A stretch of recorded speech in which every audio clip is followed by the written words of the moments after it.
Hello students, it is second audio from subject chemistry chapter matter in our surroundings for class 9th.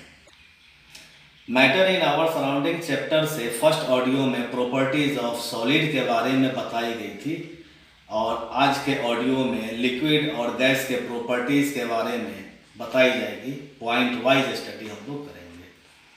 First point, force of attraction between particles of liquid and gas. Force of attraction between particles of liquid and gas are very weak, यानी कि जो liquid और gas के particles होते हैं उसके बीच का force of attraction काफ़ी वीक होता है। वो वीकली एक दूसरे के साथ जुड़े हुए होते हैं। Second point, position of particles. हम लोग लास्ट टाइम में स्टडी किया था कि सॉलिड के जो पार्टिकल्स होते हैं अपने ही पोजीशन पे फिक्स होते हैं और सिर्फ वाइब्रेट या नहीं तो ओसिलेट करते हैं। लेकिन लिक्विड और गैस के पार्टिकल्स मूवेबल नेचर के होते हैं। क्यों मूवेबल नेचर के होते हैं? क्योंकि उनके पार्टिकल्स के बीच का फोर्स ऑफ अट्रैक्शन काफ़ी वीक होता है। वो वीकली एक दूसरे से जुड़े हुए होते हैं, इसलिए मूवेबल नेचर के होते हैं। Third point, value of kinetic energy. First of all, what do you know about kinetic energy? The energy by which substances possess movement, such energy is known as kinetic energy. वह energy जिसके कारण से किसी भी substances में movement होता है उस एनर्जी को क्या कहते हैं? काइनेटिक एनर्जी कहते हैं। क्या सॉलिड में मूवमेंट है? नहीं, इसलिए सॉलिड के पार्टिकल्स का काइनेटिक एनर्जी वेरी लेस होते हैं। लेकिन लिक्विड में तो मूवमेंट है, गैस में भी मूवमेंट है। कैसे लिक्विड में मूवमेंट है, इसका एक एग्जांपल हम लोग लेते हैं। हमने क्या किया, एक ड्रॉपर में लिक्विड ले लिया और उस लिक्विड को फर्श पे हमने गिरा दिया। तो फर्श पे गिरते ही चारों तरफ वो लिक्विड फैल गया। दैट मीन्स कि लिक्विड के पार्टिकल्स में मूवमेंट है, इसलिए वो चारों तरफ फैल गया। सेकेंड, गैस के लिए हम एक एग्जाम्पल लेते हैं। एक इंसेंस स्टिक को लेते हैं और उस इंसेंस स्टिक को हम जला करके अपने रूम के किसी कोने में हम रख देते हैं। तो उस इंसेंस स्टिक का स्मेल रूम में चारों तरफ फैल गया। दैट मीन्स कि जो गैसियस पार्टिकल्स होते हैं उसमें मूवमेंट होते हैं, इसलिए लिक्विड और गैस के काइनेटिक एनर्जी का वैल्यू सॉलिड की अपेक्षा में हाई होता है। लेकिन लिक्विड के काइनेटिक एनर्जी का वैल्यू मॉडरेट होता है और गैस के काइनेटिक एनर्जी का वैल्यू काफ़ी हाई होते हैं। Fourth point, inter particle distance के बारे में स्टडी करेंगे। First of all, what do you know about inter particle distance? The distance between two particles is known as inter particle distance. तो solid के inter particle distance काफ़ी short होते हैं, काफ़ी छोटे होते हैं, चूँकि उनके पार्टिकल्स के बीच का फोर्स ऑफ अट्रैक्शन काफ़ी हाई होता है, जिसके कारण से दो पार्टिकल्स एक दूसरे के काफ़ी क्लोज में आकर के अरेंज हो जाते हैं, जिसके कारण से inter particle distance in solid is very less. But liquid के बारे में स्टडी करते हैं तो लिक्विड के जो पार्टिकल्स होते हैं उसके बीच का डिस्टेंस सॉलिड के अपेक्षा में ज़्यादा होता है, गैस के अपेक्षा में कम होता है। So that inter particle distance in liquid is moderate and gas is very high. 5 point, vacant space। तो सॉलिड के बारे में जब वैकेंट स्पेस का हम लोग लास्ट टाइम स्टडी किया था तो सॉलिड में वैकेंट स्पेस काफ़ी लेस होते हैं, क्योंकि पार्टिकल्स के बीच का फोर्स ऑफ अट्रैक्शन काफ़ी स्ट्रॉन्ग होने के कारण से पार्टिकल्स एक दूसरे के काफ़ी क्लोज में आकर के अरेंज हो जाते हैं। तो मैक्सिमम स्पेस जो सॉलिड होते हैं वो पार्टिकल्स के द्वारा ऑक्यूपाई कर लिए जाते हैं, इसलिए सॉलिड में वैकेंट स्पेस काफ़ी कम बच जाते हैं। लेकिन लिक्विड के पार्टिकल्स के बीच का फोर्स ऑफ अट्रैक्शन सॉलिड के अपेक्षा में ज़्यादा होता है, इसलिए डिस्टेंस ज़्यादा होता है दो पार्टिकल्स के बीच का। इसके कारण से जो वैकेंट स्पेस होते हैं लिक्विड में सॉलिड के अपेक्षा में ज़्यादा होते हैं। अब गैस की चर्चा करते हैं। तो गैस के पार्टिकल्स के बीच का फोर्स ऑफ अट्रैक्शन क्या होता है? काफ़ी वीक होता है, जिसके कारण से दो पार्टिकल्स के बीच का डिस्टेंस गैस में क्या होता है, बहुत ज़्यादा हो जाता है, इसलिए गैसियस सब्सटेंसेस के बीच का वैकेंट स्पेस ज़्यादा होता है। अब नेक्स्ट पॉइंट वॉल्यूम और डेंसिटी के बारे में स्टडी करते हैं। हम लोग सॉलिड के बारे में क्या स्टडी किया था कि सॉलिड का वॉल्यूम और डेंसिटी दोनों फिक्स होते हैं, लेकिन लिक्विड का वॉल्यूम फिक्स होता है, डेंसिटी फिक्स नहीं होता है। गैस का वॉल्यूम और डेंसिटी दोनों फिक्स नहीं होता है। अब वॉल्यूम डेंसिटी में हम एक एग्जांपल लिक्विड का लेते हैं। सबसे पहले लिक्विड का जब हम एग्जांपल लेते हैं तो वॉल्यूम क्या क्या कहलाता है, वॉल्यूम कहते हैं किसे हैं, तो space occupying capacity is regarding as volume. मान लेते हैं कि हम एक कप लिया और उस कप में एक कुछ पानी डाल देते हैं या चाय डाल देते हैं, तो वह चाय या पानी उस कप का जितना स्पेस ऑक्यूपाई किया वह उसका वॉल्यूम कहलाया।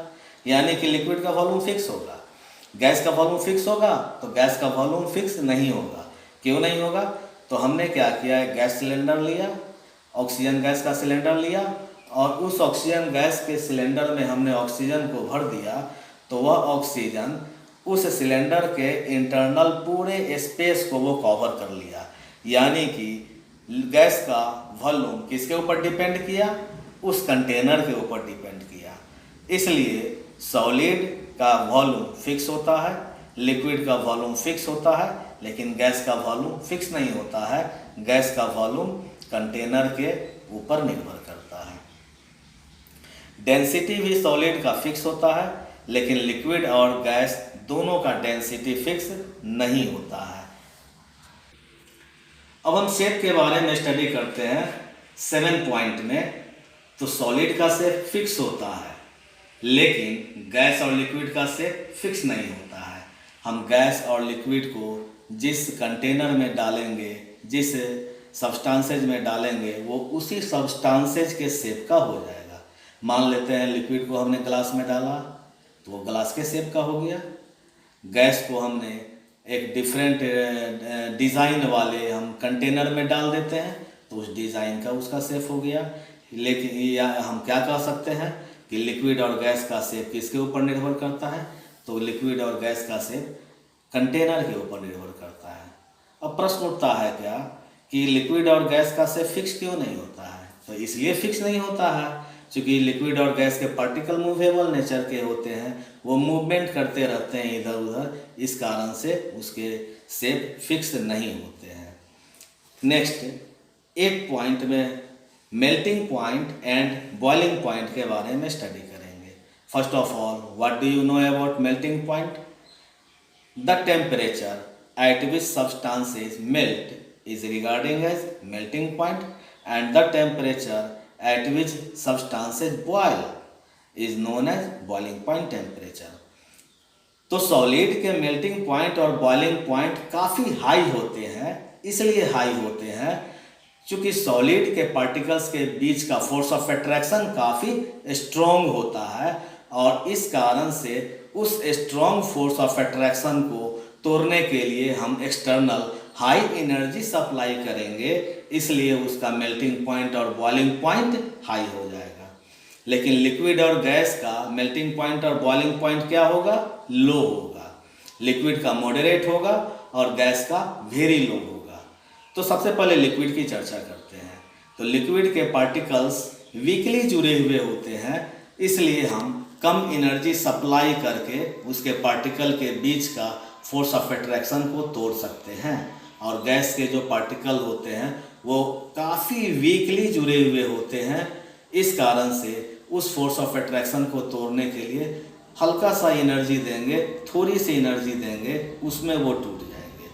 तो मेल्टिंग और बॉइलिंग पॉइंट में सॉलिड का मेल्टिंग पॉइंट और बॉइलिंग पॉइंट काफ़ी हाई होता है, या नहीं तो हम कहेंगे वेरी शार्प होते हैं। लेकिन लिक्विड का boiling point melting point moderate होता है, गैस का बॉइलिंग पॉइंट और मेल्टिंग पॉइंट वेरी लो होते हैं। 9 point compressibility. What do you know about compressibility? Compress करना, यानी ऊपर से हम प्रेशर दे रहे हैं, उसको हम दाब रहे हैं, उसको हम क्या कहेंगे? कंप्रेसिबिलिटी। तो सॉलिड क्या कंप्रेसिबल होते हैं? तो no, solid is not compressible. क्यों कंप्रेसिबल नहीं होते हैं? क्योंकि सॉलिड के पार्टिकल्स अपने पोजीशन पे फिक्स होते हैं और सॉलिड का maximum space, internal space particles के द्वारा ऑक्यूपाई कर लिया जाता है, इसलिए वैकेंट स्पेस काफ़ी कम जाते हैं और यही रीज़न है कि सॉलिड नॉन कंप्रेसिबल होते हैं। अगर सॉलिड को हम कंप्रेस करेंगे तो दबेंगे नहीं, वो टूट जाएंगे। लेकिन लिक्विड और गैस कंप्रेसिबल होते हैं, लिक्विड बहुत कम कंप्रेसिबल होते हैं। हम ऐसा कह सकते हैं कि लिक्विड लेस कंप्रेसिबल और non compressible, but gaseous substances are highly compressible. चूँकि गैसियस सब्सटेंसेज जो होते हैं उसके पार्टिकल्स के बीच का फोर्स ऑफ अट्रैक्शन काफ़ी वीक होता है और वैकेंट स्पेस काफ़ी ज़्यादा होता है, इसलिए वो कंप्रेसिबल होते हैं। लास्ट पॉइंट 10 पॉइंट, रिजिडनेस और हार्डनेस। रिजिडनेस और हार्डनेस किससे रिलेटेड है? कठोर से रिलेटेड है। तो सॉलिड तो हार्ड और कठोर होते हैं, रिजिड होते हैं, कठोर होते हैं। क्यों कठोर होते हैं? क्योंकि उसमें वैकेंट स्पेस काफ़ी कम होते हैं। लेकिन लिक्विड और गैस क्या हार्ड और रिजिड होते हैं? तो नहीं, काफ़ी सॉफ्ट होते हैं। अब इसका हम एग्जाम्पल हम लेते हैं। हमने क्या किया कि घर में जो टेप है, नल है, उस नल को हम ऑन कर देते हैं, तो जब पानी गिरने लगा तो उस पानी को हम हाथ से काट सकते हैं, इजीली काट सकते हैं। इसका मतलब क्या हो गया? काफ़ी सॉफ्ट है, इतने सॉफ्ट है कि हल्के से हाथ से भी हम काट सकते हैं। और गैसियस सब्सटेंसेस जो होते हैं वो हार्ड होते हैं या रिजिड होते हैं। तो same properties as compare to liquid, यानी लिक्विड के ही तरह का प्रॉपर्टीज गैस का भी होता है, यानी गैस भी जो होते हैं वो हार्ड और रिजिड नहीं होते हैं। That's all. तो ये हमने आज 10 पॉइंट लिक्विड और गैस का स्टडी किया, साथ ही साथ सॉलिड से भी हम कंपैरिजन किया इसका। अब आप लोगों को इस ऑडियो का कुछ क्वेश्चंस, इस टॉपिक से रिलेटेड कुछ क्वेश्चंस है जो हम इस ऑडियो के साथ, सेकंड ऑडियो के साथ हम PDF फाइल के द्वारा अटैच करके सेंड कर रहे हैं। आप लोग उस क्वेश्चन को बना लेंगे और उस क्वेश्चन में किसी भी तरह का कोई प्रॉब्लम हो या आज के लिक्विड गैस के प्रॉपर्टीज़ के बारे में जो 10 पॉइंट का हमने प्रॉपर्टीज़ किया उसके बारे में अगर किसी तरह का कोई भी डाउट हो, कोई भी प्रॉब्लम हो, तो आप हमारे नंबर पे कांटेक्ट कर सकते हैं। थैंक्स।